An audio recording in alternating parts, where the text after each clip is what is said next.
இந்த கச்சத்தீவை இலங்கை கிட்ட இருந்து மீட்டு கொடுத்துருங்க, அது போதும். No comments, no comments, no comments, no comments. Simply waste. என்னென்ன பேசுறாங்க பாத்தீங்களா? ஏங்க, அதிமுகல கூட ஒரு செல்லூர் ராஜ் தான் இருந்தாரு. ஆனா இந்த டிவி காட்சியில எல்லாருமே செல்லூர் ராஜ் தான் போல இருக்கு. அந்த அளவுக்கு காமெடி பீஸ் வேலையை பண்ணிட்டு இருக்காங்க. விஜய் வந்து தேர்தலுக்கு முன்னாடி கச்சத்தீவை எங்கள்கிட்ட கொடுத்துருங்க அப்படின்னு பயங்கரமா வீராவேசமா பேசினாப்ல. இந்த கச்சத்தீவை இலங்கை கிட்ட இருந்து மீட்டு கொடுத்துருங்க, அது போதும். தேர்தலுக்கு அப்புறம் பாத்தீங்கன்னா எந்த கச்சத்தீவை காங்கிரஸ் கட்சி இலங்கைக்கு அழகா தூக்கி கொடுத்தாங்களோ அதே காங்கிரஸ் கட்சியோட கொஞ்சம் கூட வெக்கமே இல்லாம சூடு சொரணே இல்லாம விஜய் கூட்டணி போட்டிருக்காரு. கிட்டத்தட்ட 60 வருடங்கள்ங்க, 60 வருடங்கள் காங்கிரஸ் கட்சியை எந்த கட்சியுமே தமிழக அமைச்சரவையில சேர்த்துக்கவே இல்லை. ஆனா விஜய் அதிகாரத்துக்காக காங்கிரஸ் கட்சியை அமைச்சரவையில சேர்த்து வச்சிருக்காரு. அதுவும் பாத்தீங்கன்னா இந்த கச்சத்தீவை பத்தி டிவிக்கு அமைச்சர்கள்ட்ட, சம்பந்தப்பட்ட அமைச்சர்கள்ட்ட செய்தியாளர்கள் கேள்வி கேட்கிறாங்க. அந்த கேள்விக்கு பதில் சொல்ல கூட டிவிக்கு அமைச்சர்களுக்கு துப்பு இல்ல. நோ கமெண்ட்ஸ், நோ கமெண்ட்ஸ் அப்படின்னு சொல்லிட்டு தப்பிச்சு ஓடுற கன்றாவியான காட்சிகளை காண முடிஞ்சது. இதுக்கு முன்பாக இருந்த அரசுகள் பாத்தீங்கன்னா கச்சத்தீவை மீட்போம், நோ கமெண்ட்ஸ், நோ கமெண்ட்ஸ், ஆனா எதுவுமே நிறைவேற்றல. நோ இந்த கமெண்ட்ஸ். அரசு என்ன மாதிரியான செயல்பாடுல இருக்கு? அத பத்தி இப்போ பேச முடியாது. No comments. Thank you. இந்த கன்றாவியான வீடியோக்களை பார்த்து மக்கள் என்ன தெரியுமா கேட்கறாங்க? முதலமைச்சரும் பேச மாட்டேங்கிறாரு. எந்த வீடியோவில் பார்த்தாலும் அப்படியே சில மாதிரி இருந்துகிட்டு திரும்பிக்கிட்டு தான் இருக்காரு. இப்படி அமைச்சர்கள், சம்பந்தப்பட்ட அமைச்சர்களும் பேசலனா இந்த அரசாங்கம் செயல்படுதா செயல்படலை அப்படின்னு மக்கள் இன்னைக்கு கேட்க தொடங்கியிருக்காங்க. அதுவும் பார்த்தீங்கன்னா என்ன தெரியுமா சொல்றாங்க? முதலமைச்சர் பேச மாட்டாராம், முதல் போட்ட அமைச்சர் ஆதவ் தான் பேசுவாராம் அப்படின்னு பயங்கரமா நக்கல் நையாண்டியோட நிறைய வீடியோக்கள் இன்னைக்கு ஷேர் ஆகிட்டு இருக்கு. ஏன்னா ஆதவ அர்ஜுனா மட்டும்தான் முந்திரி கோட்டை மாதிரி முந்திக்கிட்டு தானே முதலமைச்சர் மாதிரி பிஜிஎம் எல்லாம் போட்டுக்கிட்டு பயங்கரமா பந்தா காட்டிட்டு வர்றாங்க. இது மட்டும் கிடையாதுங்க. முதலமைச்சர் விஜய் அவர்கள் நேற்று ஒரு கடிதத்தை பிரதமர் நரேந்திர மோடி அவர்களுக்கு எழுதுறாரு. இது மாதிரி காங்கிரஸ் ஆட்சி சேர கர்நாடகா இருக்கு பாருங்க, அங்க மேகதாதுல அணை கட்ட போறாங்க, காவிரி ஆற்றுக்கு குறுக்க அணை கட்ட போறாங்க அப்படின்னு பிரதமருக்கு கடிதம் எழுதியிருக்காரு. என்ன bro Vijay bro, what bro, very very wrong bro அப்படின்னு சொல்ற மாதிரி நீங்க பிரதமருக்கு கடிதம் எழுதக்கூடாது. உங்களுடைய கூட்டணி ஆட்சி கர்நாடகாவில் நடக்குது பாருங்க, அந்த கூட்டணி ஆட்சி முதல்வர்கிட்ட ஒரு கடிதத்தை போடணும். அது மட்டும் கிடையாது, உங்களுக்கு ரொம்ப நெருக்கமாக இருந்தார்ல, உங்களுக்கெல்லாம் ஃபோன் பண்ணி வாழ்த்து சொன்னார்ல சிவகுமார் துணை முதலமைச்சர், அவர்கிட்ட கடிதம் எழுதவோ இல்லை ஃபோன்லையோ ஐயா தமிழ்நாட்டு மக்களுக்கு துரோகம் பண்ற மாதிரி அணைக்கட்டெல்லாம் கட்டாதீங்க, நாங்கள் உங்களோட கூட்டணியில் இருக்கோம் அப்படின்னு அவங்கள்ட்ட சொல்லியிருக்கலாம். ஆனால் எதுவுமே தெரியாத அப்பாவி மாதிரி பிரதமருக்கு விஜய் கடிதம் எழுதியிருக்காரு. சரி ஓகே, நீங்கள் கர்நாடக அரசாங்கத்துக்கிட்ட அங்கே இருக்க துணை முதலமைச்சர்கிட்ட டைரெக்டாக பேசியிருக்கணும், சொல்லியிருக்கணும். ஏன்னா அவர் தான் ஒத்த காலில் நின்றுட்டு இருக்காரு, டிகே சிவகுமார் தான் ஒத்த காலில் நின்றுட்டு இருக்காரு. சரி ஓகே, அந்த வாய்ப்பை நீங்கள் வந்து பயன்படுத்தலை. இப்போ டெல்லியில் தான் இருக்கிறீங்க. டெல்லியில் சோனியா காந்தியையும் ராகுல் காந்தியையும் சந்திக்க போறீங்க. அவங்கள்ட்ட என்ன கோரிக்கை முன்வைக்க போறீங்க? உண்மையிலேயே விஜய்க்கு தமிழர்கள் மீது பற்று இருந்தா அங்க அடித்து பேசலாம். ஐயா 60 வருட காலமாக உங்க காங்கிரஸ் கட்சி தமிழ்நாட்டில் அனாதையா இருந்தது. ஒரு பய கூட அமைச்சரவையில சேர்த்துக்கவே இல்லை. நான் 2 அமைச்சர் கொடுத்துருக்கேன். எங்களுக்கு எதிராக கர்நாடகாவோட காங்கிரஸ் அரசாங்கம், உங்களுடைய அரசாங்கம் மேகதாட்டில் அணை கட்டுறதுக்கான முயற்சி பண்ணா உங்களுடைய 2 மினிஸ்டரையும் தூக்கி எறிவேன், உங்களுடைய கூட்டணி எனக்கு தேவையில்லை அப்படின்னு விஜய் துணிச்சலா சொன்னாரா அப்படின்னா நம்மலாம் கைத்தட்டி விஜய்க்கு சப்போர்ட் பண்ணலாம். அடுத்து பார்த்தீங்கன்னா திருவரம்பூர் எம்எல்ஏ அவர் வந்து ஒரு குப்பை கிடங்குக்கு ஆய்வுக்கு போயிருக்காரு. ஆய்வெல்லாம் பண்ணிட்டு முடிச்சுட்டு வந்துட்டு செய்தியாளர்கள்ட்ட பேட்டி கொடுக்குறாரு. அவங்க கேட்குறாங்க, இந்த குப்பைகள் இவ்வளோ குமிஞ்சு கிடக்க, அதுக்கு என்ன தீர்வு அப்படின்னு கேட்டோன்னே இவர் ஒரு அபூர்வமான ஒரு தீர்வுன்னு சொல்கிறாருங்க. உலகத்திலே எவனுமே சொல்லாத ஒரு தீர்வு ஒன்று சொல்கிறாரு. இந்த குவாரிகளில் குழிகள் கிடக்கும்ல, பாறை எடுத்தோன்னா பெரிய ஆழமான குழிகள் கிடக்கும்ல, அந்த குழிகளுக்குள்ள இந்த குப்பையை கொண்டு போடலாம் அப்படின்னு. அடேங்க அப்பா, என்ன ஐடியா பார்த்தீங்களா? சரி அந்த குப்பையை வந்து அந்த குழிக்குள்ளே போடுவீங்க, மழை பெஞ்ச உடனே அப்படியே எல்லா குப்பையும் மிதந்து ஊருக்குள்ளே வந்துடும், அதை என்னையா பண்ணுவீங்க அப்படின்னு மக்கள் இன்னைக்கு நார் நாராக தூக்கி போட்டு மிதிச்சிட்டு வராங்க.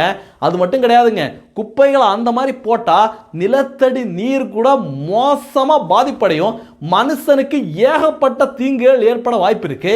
இந்த ஆட்சிகளை பார்க்கல, இவங்கெல்லாம் பேசுறத பார்க்கல, செல்லூர் ராஜ் இருக்கார்ல அவரெல்லாம் இப்போ கடவுளாக தெரிகிறாரு. செல்லூர் ராஜெல்லாம் கடவுளாக தெரிகிறாரு. அந்த அளவுக்கு டிவிக்கேல இருக்கின்ற அமைச்சர்கள் எம்எல்ஏக்கள் எல்லாரையும் பார்க்கல காமெடி பீஸாக இன்னைக்கு மக்கள் பயங்கரமாக வச்சு செஞ்சுட்டு வராங்க. அடுத்து பார்த்தீங்கன்னா விசிகேவை சேர்ந்த வன்னியரசு, அவர் இன்னைக்கு டிவிக்கு அமைச்சரை வேலை அமைச்சராக பொறுப்பேற்றிருக்காரு. இவர் அமைச்சராக பொறுப்பேற்ற உடனே ஒரு கோரிக்கை வச்சிருக்காரு, அரசாங்கத்தை நோக்கி ஒரு கோரிக்கை வச்சிருக்காரு. மக்களுக்கான கோரிக்கையா இல்லை அவருடைய சமுதாயத்துக்கான கோரிக்கையான்னு பார்த்தீங்கன்னா ஒரு வெங்காயம் கிடையாதுங்க, ஒரு வெங்காயம் கிடையாது. படிக்கிறேன் கேளுங்க, நீங்களே காரி துப்புவீங்க. நீண்ட கால இஸ்லாமிய சிறைவாசிகளுக்கு பரோல் வழங்க வேண்டும். எவ்வளோ கேவலம் பார்த்தீங்களா? தப்பு பண்ணவனா குற்றவாளியா பார்க்காம இவன் இஸ்லாமியனா இவன் ஹிந்துவா கிறிஸ்டினா அப்படின்னு என்ன கேவலமான ஒரு அரசியலை பண்ணிட்டு இருக்காங்க பார்த்தீங்களா? ஆனால் இவனுங்க பிஜேபியை பார்த்து பிஜேபி மதவாத கட்சி, அடிப்படைவாத கட்சி அப்படின்னு வெக்கமே இல்லாமல் கூச்ச நாச்சமே இல்லாமல் பேசுவாங்க. ஆனால் உண்மையிலேயே மதவாத கட்சி அப்படின்னா இந்த விசிகே தான், இந்த வன்னியரசு தான். அதுவும் பார்த்தீங்கன்னா இப்போ அமைச்சராக வேலை இருக்காருங்க. அமைச்சர் அப்படிங்கிற உயரிய பதவியில் இருந்துக்கிட்டு இந்த மதத்துக்காரவங்களாம் ஜெயிலில் இருக்கிறாங்க. அவன் குண்டு வச்சுட்டு போனானா, பெண்களுக்கு எதிரான வன்முறை பண்ணிட்டு போனானா, எதை பற்றியும் இவனுங்களுக்கு கவலை கிடையாது, எதை பற்றியும் கவலை கிடையாது. அவங்கள வந்து வெளியில் விடணும் அப்படின்னு சொன்னால் அதன் மூலமாக நமக்கு ஓட்டு கிடைக்கும் பாருங்க, அதன் மூலமாக நமக்கு காந்தி நோட்டு கிடைக்கும் பாருங்க, அந்த ஒரே எண்ணம் தான் இவங்களுக்கு இருக்கு. தமிழக அரசியல் எவ்வளோ கேவலமாக போயிட்டு இருக்கு பார்த்தீங்களா?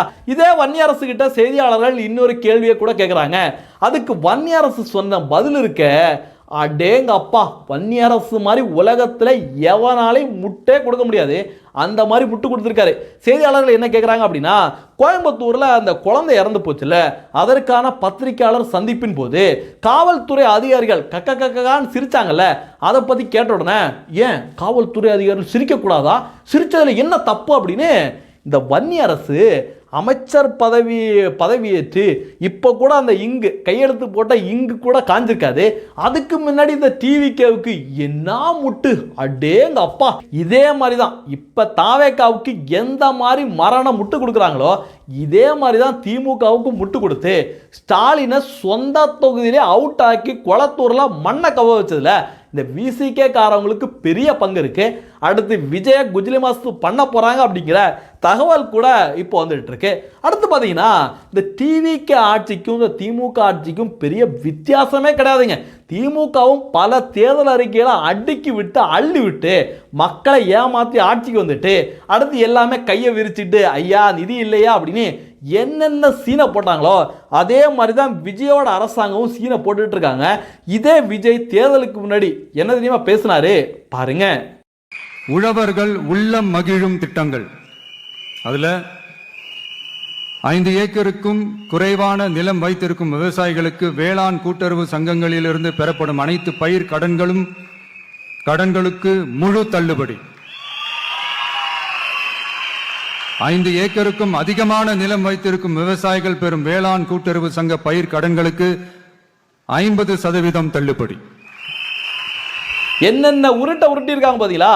தேர்தலுக்கு முன்னாடி வாக்குறுதியில அள்ளி தெளிச்சுட்டு திமுக காரவங்க என்ன பண்ணாங்களோ அதே மாதிரி பண்ணிட்டு இருக்காங்க. திமுக காரவங்க தேர்தலுக்கு முன்னாடி அனைத்து மகளிருக்கும் நாங்க 1000 ரூபாய் கொடுப்போம் அப்படின்னு பயங்கரமா உருட்டினாங்க. ஆனா ஆட்சிக்கு வந்த உடனே நாங்க தகுதி பார்த்து தான் கொடுப்போம் அப்படின்னு ஒரு செக் வச்சாங்கல்ல, அதே மாதிரி தான் டிவிகே ஆட்சியிலையும் விஜய் அவர்கள் தேர்தலுக்கு முன்னாடி அள்ளி விட்டாரு. நாங்க விவசாயிகளுக்கு முழுசா தள்ளுபடி பண்ணிடுவோம், இதை பண்ணிடுவோம், அதை பண்ணிடுவோம் அப்படின்னு பயங்கரமா அள்ளி விட்டுட்டு ஆட்சிக்கு வந்த உடனே 1 லட்சம் கடன் வாங்குற விவசாயிகளுக்கு 95,000 ரூபாய் கட்டணும், 5,000 ரூபாய், வெறும் 5,000 ரூபாய் மட்டும்தான் தள்ளுபடி அப்படின்னு சொன்ன உடனே விவசாயிகள், மானமுள்ள விவசாயிகள் இன்னைக்கு துணிச்சலை கேட்க தொடங்கியிருக்காங்க. ஐயா 95,000 கட்ட தெரிஞ்ச எங்களுக்கு வெறும் 5,000 ரூபாய் எங்களால் கட்ட முடியாதா, அதையும் நாங்களே கட்டிடுறோம் அப்படின்னு விவசாயிகள் இன்னைக்கு கொதிப்போட பேசிட்டு வரதை பார்க்க முடியுது. நிறைய விவசாய சங்கங்கள் போராட்டத்தை அறிவிச்சிருக்காங்க. வெறும் ரீல்ஸ் மோகத்தால் ஆட்சிக்கு வந்த டிவிகே இன்னைக்கு மக்கள்கிட்ட வசமாக சிக்கியிருக்காங்க. அதுவும் பார்த்தீங்கன்னா விஜய் தேர்தல் பிரச்சாரத்தின் போது என்ன சொன்னாரு, போட்டியே திமுகவுக்கும் டிவிகேவுக்கும் தான். திமுக தீய சக்தி, நாங்க தூய சக்தி அப்படின்னு விஜய் வந்து வாய்க்கிலேயே பேசினாரு. ஆனா திமுக ஆட்சியில சென்னை மாநகர காவல் ஆணையராக இருந்த அருண் ஐபிஎஸ் அவர்களை மீண்டும் லஞ்ச ஒழிப்பு துறையில இந்த டிவிகே அரசாங்கம் கொண்டு வந்திருக்கு. அது கூட பெரிய விஷயம் கிடையாது. ஏன்னா கடந்த ஆட்சியில இருந்த அதிகாரிகளை மீண்டும் கொண்டு வருவாங்க, வேற வேற பொறுப்புக்கெல்லாம் கொண்டு வருவாங்க, அதுல பிரச்சனையே கிடையாது. ஆனா இந்த அருணுக்கு, இந்த காவல்துறை ஐபிஎஸ் அருணுக்கு எதிராக டிவிகேவை சேர்ந்த ஆதவ் அர்ஜுனா எப்படி கொதிச்சு பேசினார் தெரியுமா? பாருங்க. தலைமை தேர்தல் அதிகாரி மேடம் அவர்களுக்கு நாங்க திருப்பி ரிக்வெஸ்ட் வைக்கிறோம். சிட்டில கமிஷனரை மாத்தாம இங்க நியூட்ரலான ஒரு சட்டம் ஒழுங்கு உருவாக்க முடியாது. கொளத்தூர்ல கரூர் மாதிரி பண்ணணும்னு சொல்லிட்டு திரு கமிஷனர் அருண் அவர்கள் முற்பட்டாரு. அதனாலதான் போலீஸ் ஃப்ரீ ஜோன் ஆக்குனாங்க. சென்னையில சிட்டி கமிஷனர் அருண் அவர்களை உடனடியா மாத்த செய்யணும். முடிஞ்சா அவர் வந்து வேறு மாநிலத்துக்கு டெப்டேட் பண்ணி எலெக்ஷன் எங்க நடக்குதோ, கேரளாக்கோ இல்ல வேற எங்க மாநிலம் நடக்கோ, முடிஞ்சா அசாம் அமைச்சிருங்க அவரை. அப்பதான் கரெக்டா இருக்கும். அசாம்ல வந்து தூக்கி போட்டாதான் கரெக்டா இருக்கும். அந்த அளவுக்கு ஒரு நேர்மையற்ற ஒரு அதிகாரியா இங்க இருந்துகிட்டு இருக்காரு. திருப்பியும் கரூரை எப்படி Karur police department Karur incident சாம்பிட்ட உருவாக்குச்சோ அதே மாதிரி திரு அருண் அவர்கள், கமிஷனர் அவர்கள் சென்னையில மக்களுடைய பாதுகாப்பை உறுதிப்படுத்தாம திருப்பி ஒரு சாம்பேட் நடந்து எங்க தலைவர் மேலையும் கட்சி மேலையும் உருவாக்க பாக்குறாரு. இது வறுமையா கிடைக்கிறோம். எப்படியெல்லாம் குற்றச்சாட்டு வச்சிருக்காங்க பாத்தீங்களா? கரூர் சம்பவத்துக்கு இவர் தான் காரணம் போல பயங்கரமா குற்றச்சாட்டு வச்சுக்கிட்டு, இவர் மீது ஊழல் குற்றச்சாட்டு அப்படின்னு அடுக்கடுக்கான குற்றச்சாட்டு வச்சுக்கிட்டு இன்னைக்கு இவரையே லஞ்ச ஒழிப்பு துறையில போட்டிருக்காங்க. வேற துறையில போட்டிருந்தா கூட சரி ஓகே அப்படின்னு சொல்லியிருக்கலாம். ஆனா லஞ்ச ஒழிப்பு துறையில இவரை போட்டிருக்கிறதுனால நிறைய பேருக்கு இப்போ புரிஞ்சு போச்சு, இது வந்து டிவிக்கு ஆட்சி கிடையாது, திமுக 2.0 தான் அப்படின்னு மக்கள் இன்னைக்கு வச்சு செஞ்சுட்டு வராங்க. இந்த தகவல்களை பற்றி நீங்கள் என்ன நினைக்கிறீங்க அப்படிங்கிறதையும் பதிவு பண்ணுங்க. நன்றி. ஜெய்ஹிந்த். வந்தே மதுரம்.